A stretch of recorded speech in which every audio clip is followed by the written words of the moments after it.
Welcome to Real Health with me, Karl Henry. Folks, caffeine is absolutely wonderful and we all love it.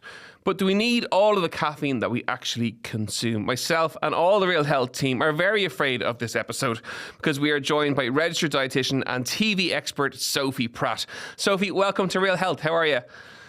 Thanks very much, Carl. It's great to be back. I am very well, thank you. I had my cup of tea this morning. I had a second cup of tea on the way to studio today, and I'm full of caffeine at the moment as we chat. But it is a huge thing, isn't it? Both amongst adults and amongst, like, the worrying part of school kids going to school with the kind of energy drink in hand as they head in the school gate. Caffeine and society, it is a problem, isn't it? Yeah, absolutely. And I think these days, Carl, we're seeing a lot more of it in the younger age groups, which is quite concerning. Whatever about adults, that's their own decision. But I think in terms of the kids, we need to just monitor it and be very, very careful because obviously we don't need too much caffeine, especially not in the young population. Okay, so let's start with normal amounts then. So for an adult, so most of our listeners are adults, what's a normal amount of caffeine per day? So we're advised to consume no more than 400 milligrams a day, Carl, okay? So to put that into kind of layman's terms, that is equivalent to about 4 brewed cups of coffee. So do you know if you went into a coffee shop and you just asked for an Americano or something like that? 4 of those. Or if we're talking tea, because some people are just tea drinkers. Over like here, yourself, yep. So 1 cup of tea is equal to 45 milligrams or roughly around that. So we get a lot more teas in for that number. So you're telling us we can have 8 cups of tea a day and be within our limits? Yes. Oh my God. Okay, this has got a whole lot better than I thought it was going to be. Wow. Okay, this is good. So it's kind of, if you're a coffee drinker, that's fine, but you won't get as much in for kind of that limit. And obviously it's just a limit. It's a recommendation. Everyone has their own kind of views, thoughts on it. But at the end of the day, if we are having coffees and teas and they're caffeinated, it will have an effect on that kind of response. So we just need to be aware. Okay, and what does it actually do then? Basically, it just blocks the signal to our brain, Carl, that we're tired. So I suppose it's like putting a plaster over the fact that we're really, really tired. And I think what's probably a better approach is to look at why we're tired.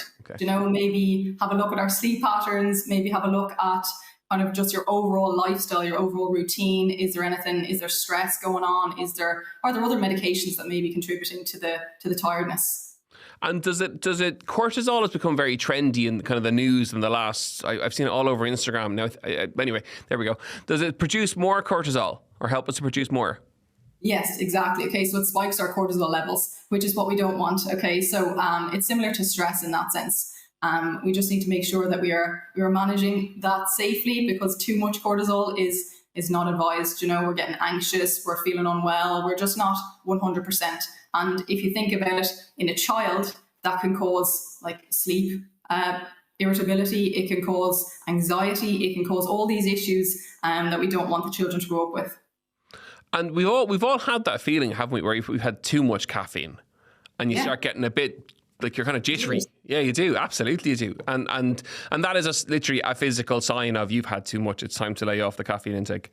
Yeah, there's a couple of different signs for overconsumption of caffeine, Carl. That is a common one. The jitters, kind of heart palpitations, just feeling kind of irritable, tense, anxious. But then there's also a huge gastro component. So some people will feel nauseous. Some people will feel that they need to go to the toilet a little bit more. So yeah, there's many effects. I get tingly. Okay. That's when I know I've had too much pre-workout. I get tingly. Yeah, well, your body's so smart, Carl. It tells us when we've had too much, and that's just it, and we have to go with it. Okay. Talk to me about the children thing and teenagers. I think it's fascinating, right? So how much should they consume? What's normal for like an under 18 teenager to drink? So there's no actual, we'll say, guidelines, all right, because we shouldn't be consuming caffeine in excess. But in and around the 100 milligrams is what we're going for. Okay, so no more than 100 milligrams, and that's at a push, Carl, because there's certain foods and things like that contain caffeine as well, such as chocolate being kind of the main one that we think of. But children really aren't supposed to consume caffeine. We're not supposed to consume it in large amounts under the age of 18. So when we're talking about kind of the cans of we'll say Monster, Red Bull, all those bits and bobs, they can be unbranded, whatever you wish to call them. Like, they are all way over the limit of what a child should be consuming. You know, if we think about a 500 milligram can of an energy drink, that's 160 milligrams of caffeine. So they're straight away, they're over consuming. And they don't, 9 times out of 10, they don't need that extra kind of boost. We can get it from somewhere else, you know, especially in a child. There's a reason as to why we're tired. We need to look at those reasons. And of course, for a lot of children aren't reaching for it from a tiredness perspective. It's cool, isn't it? Like, yes. like I was at the, and this is before your era, but like I was at the era about that Red Bull kind of launched. And it was like cool. They had the minis with the thing on it. They sponsored the competitions. Without being sexist, they had the Red Bull girls. Like, it was a real thing. And then Monster have obviously done something very similar in terms of how they brand that and how they create that sense of attachment that you want to be associated with it. So like, it's the trendiness of it. It's like the marketing is unbelievable. You know, it's bright colors. It's all the stuff that kids want to be seen having. So I think it is very smart in that sense. But then we have to come back and look at kind of the children's health, our nation's health, you know, at the end of the day. And we want them growing up healthily, happily. And we don't want all these issues. We're seeing a lot of issues with kind of, we'll say, depression, anxiety, all that kind of stuff in children as young as 8 and 9, which is incredible, Karl, do you know? And there is that huge link, isn't there, for all the parents listening in, between behaviour. There's twofold. One being kind of, I suppose, mental health issues in children, but the second being behavioural issues in children. And we can associate that with caffeine consumption. Absolutely. Yeah, there's a big link between kind of the caffeine consumption and also just a general poor diet. And we'll say the anxiety and just the feelings of low mood and things like that. So that's the kind of one of the first things that I will go through with any children when they come in is, okay, well, what's their rough diet like? I obviously don't jump for the energy drinks. You just have a kind of indication of what they're taking in over a day, and then you can kind of see how it is maybe linking the anxiety to the food intake. Should we ban energy drinks in under 18s? To be cruel, yes. Okay, if I was really, really blunt about it, yes. I'm going to leave it there. Okay. I'm going to go back to Instagram for a second here because I'm fascinated by the whole thing. Fad diets and Instagram and TikTok and social media. It's such a dysregulated industry that it really is causing huge issues in terms of people's health and people's wellness of all age groups, isn't it? Yeah, absolutely. It's a constant battle for us as dietitians, Karl. Do you know, every single day we're getting a person coming in and they're telling you about a diet that you've never even heard of. Do you know, literally like a water diet or all these juice diets, and it's like, my goodness gracious, we cannot be omitting food completely from our diet or food groups. So I think the whole kind of message to the nation needs to be a more balanced approach. And it's an everyday battle, as I've said. And is that what you're seeing? Is the fluid kind of diets, water, juice? Are they the trendiest ones at the minute? Yeah, so more of the kind of drastic ones, like the juice diet. The keto diet more so in the background, so there's just a high fat diet. Intermittent fasting again is kind of one of those trendy ones that still hasn't gone away as such. Not that it needs to go away or any diet needs to go away, because everyone has their own opinion, but like, as dietitians, it's literally evidence-based. We go what's there and what has been proven to work and to be kind of promoting our health. And all of these diets, a lot of them, they're telling you they will give you phenomenal results in a super quick time, which is often not advised. You know, it's never a quick fix. It's not about that. Whether we're looking to just improve our overall health or whether we have another goal in mind, it's a quick fix is always one thing to shy away from, especially when you're dealing with the diet. And of course, that's always kind of the telltale, isn't it? It's that amazing result in that rapidly short space of time, and all the amazing things you're going to achieve. You know, if it looks like a duck and it walks like a duck, it's a duck. Exactly. Well, like, I think when you think about the fad diets, right, you're likely only going to be on them for a certain period of time, and if we don't change our habits appropriately in terms of both diet and lifestyle, then after that time, what's going to happen is our goals will kind of revert, and we won't be where we need to be. You know, we won't have achieved what we want to achieve, maybe in that short space of time, but not after that. So a diet, yes, absolutely can work for a short period of time, but our overall habits need to change. You know, that's the key piece. And I'll bring you on to, I suppose, the relationship with food, Karl, which is something that is becoming so negative in this country. You know, we're really, really, really having bad relationships with food, and that's as a result of choosing those diets. And that cold, it's cyclical, isn't it? Like I was watching one of the Dairy Girls episodes a while back, and in one of them, the mum in the ep is doing the orange juice diet. Now, I remember the orange juice diet in the 90s. I even did it. I remember doing it for about 2 weeks. It was fascinating. But like, then you're chatting about, you know, they're online again now. There is a cyclical nature to all of this, that they come and they go kind of after 5-10 years, they come back, and, you know, time and time again, they come around. And the reality is that we need to steer away from these and just eat better. And what should we be adding into our diets? And I know you're going to tell me how amazing turmeric is, because you're all for the turmeric. But, you know, what should we be adding in like that? And nuts and seeds, you're mad for those too.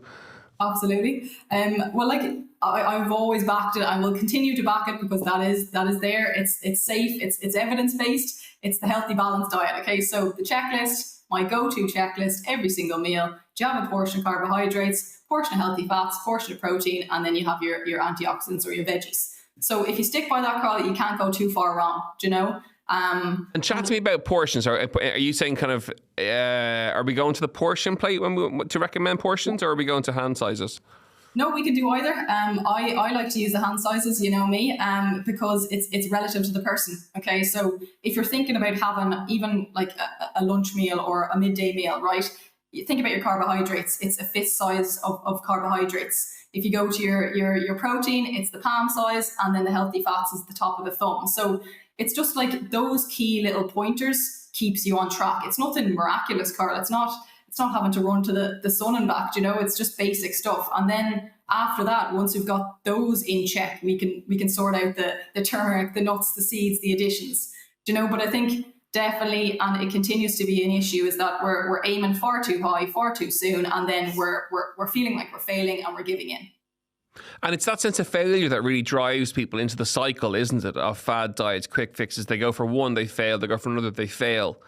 And that's what, I suppose, brings people into you in terms of the unhealthy relationships with food come from that, don't they? Absolutely, Karl. It's really, really getting us down in terms of that relationship with food these days. Like our mental health kind of in regards to food is really, really poor at the minute. And it's about just kind of people taking 1 second to realize, okay, they can make a small little change here, which they should be very proud of, and it can benefit their health.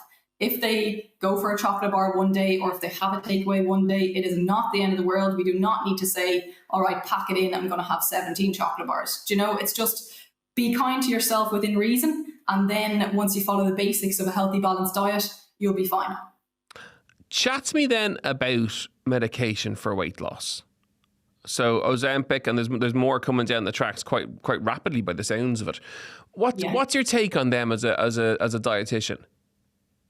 Well, as a dietitian, I am really, really for the food first approach. Yep. I have been and always will be. Mm-hmm. There are definitely certain cases for it, Karl. I'm well aware. There are certain cases where medication may need to be used. Okay, but like if we don't change our dietary and lifestyle, then what can we hope to expect from taking a medication? Do you know? So with regards to the Ozempic and those kinds of medications, they're basically a drug for diabetes, okay? So they control our blood sugar levels. So in my view, we need to try and control the blood sugar levels through our diet first. And then if there is like a comorbidity or a weight-related health issue, such as heart disease, and if you have diabetes already, things like that, and our BMI is mildly high, okay? So we're looking at kind of 30s, 40s, then there may be a case for taking the Ozempic. But what I like to do is start from the bottom and work our way all the way up, instead of just jumping straight for the medication. And I'm not saying people are doing that, and I'm not saying I'm for or against. I'm just saying there's kind of twos and fro's, you know, pros and cons, I suppose. I'll happily say it for you. People are jumping for it as the way out from. No, it's not as a way to get to where they want to, without looking at the other aspects of it. So, and I do think there is an aspect of that. I think, and what you're saying is that if you are significantly, or if you have the disease of obesity significantly enough, there is a case that you should be taking this medication. Yeah, so if we're morbidly obese, okay, so 40 or over, plus we have a comorbidity, so a weight-related issue, a health issue, then we may be in line for the Ozempic. But like, I was literally chatting to someone about it yesterday, Karl, that they were planning on taking the Ozempic, and there was no structured eating pattern, there was no balanced meals, there was just a complete lack of, I suppose, education with regards to just a healthy, balanced diet. And without those, we can't expect the medication to give us the positive outcomes. Do you know, it's too much. So yes, there is a case where the Ozempic may be needed. It is definitely not a quick fix, and it's not for something to kind of, for someone to just jump on and take without kind of much thought, and obviously advice from their GP, consultants, etc. And plus, there are side effects to it. It's not like there's no side effects. There's a load of side effects to it. There is, absolutely. And my most common side effects that I see with in the clinic here, Karl, is the kind of gastro effects. So I mean, like, absolutely, like, projectile, we'll say, vomiting, diarrhea, like long-standing nausea, all of this stuff that is very debilitating. Do you know how you expect it to work, how you expect it to look after children, whatever it is that you're doing? It does take its toll, and it's not to say that this happens everyone. It's just, there are side effects, as with all medications.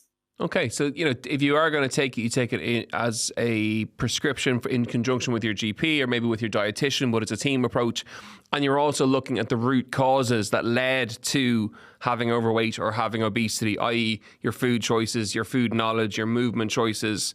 It's a part of, not a substitute. Absolutely, absolutely. Like, you bring it back to basics, and I know people may have exhausted all measures, and if they are morbidly obese, have that comorbidity, as I said, they are potentially in line to have it and to go for it. But if you have not exhausted all those measures, and if you have not sought support within those kind of areas of diet and lifestyle, then please do, before you go towards the medication. And two of the topics we've discussed so far, it's around health, it's around wellness in terms of caffeine being part of that fad diet, Ozempic.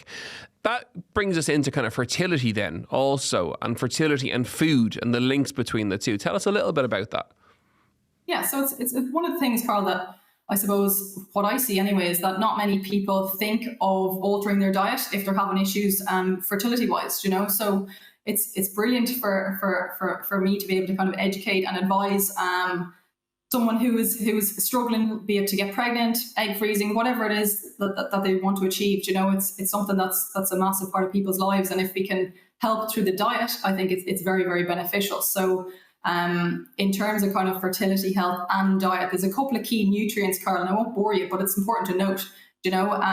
So we have omega-3 fatty acids are one of the key nutrients. Okay, we have vitamin D, we have our antioxidants, we have our folic acid, and we have our iron and calcium. Okay, so to put that into kind of food sources, basically a whole heap of color, Karl. Okay, so the more color you get on your plate, the better. All right, and it's tricky actually. A lot of people come in and they're wondering what's going on with their egg quality or their sperm quality, and it's like, okay, well, we haven't had a single ounce of healthy fats in the diet for I don't know how many years.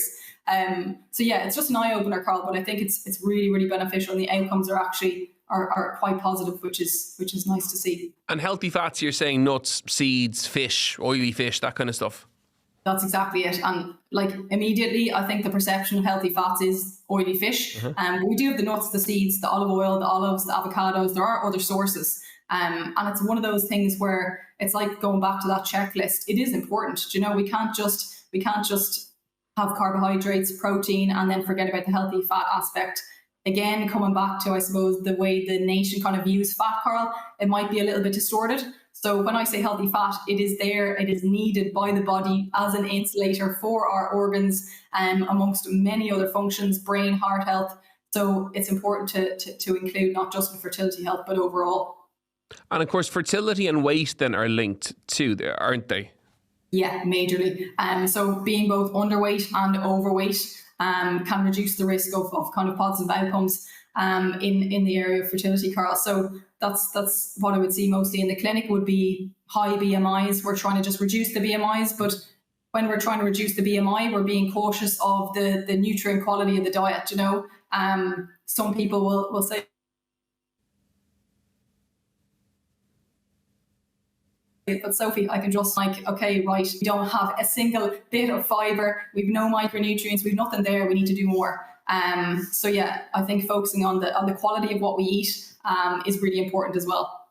I have a question in from the sound desk in here. Reducing caffeine intake. We're going right back to caffeine. Okay, how to come off it without getting the headaches? Okay, so I would suggest doing it slowly. Okay, titrating it down slowly. All right, if we come off caffeine, absolutely straight away. So say today I had 5 cups of coffee and tomorrow I have none, we'll get headaches, we'll feel so tired. That plaster is ripped off, so we're now feeling super sore. We're not ourselves. Okay, so titrate it down slowly, Karl. All right, so you and the tea go from 20 cups maybe down to 18 tomorrow. Because you're having 20 cups a day, you'd be full of milk and you'd be full of caffeine too. Key takeaways from today's chat. People love when you come on the show. We always have a massive response to you. You've got great content. It's simple. It's great. For people who have tuned in, give us a couple of key takeaways you'd like them to bring home. Focus on food quality, major one, Karl. Okay, so get the food quality in there. I mean that with the checklist. Okay, so carbohydrates, protein, fat, tick it off the list, all meal times. That is the number one tip, I would say, Karl. Amazing. Sophie, it is fantastic to catch up. As ever, if people want to follow you on Instagram and your website, give us your details. Yeah, it's sophiepratt.rd on Instagram, and www.sophiepratt.ie is the website, Karl. Amazing. Sophie, great to see you, and we'll catch up in person very, very soon. Folks, as ever, that is another episode of Real Health with me, Karl Henry. If you liked what you heard, don't forget to rate and review. You know where we are, at Karl Henry PT on Instagram, on independent.ie, and we'll see you next week for more Real Health. Slán go fóill.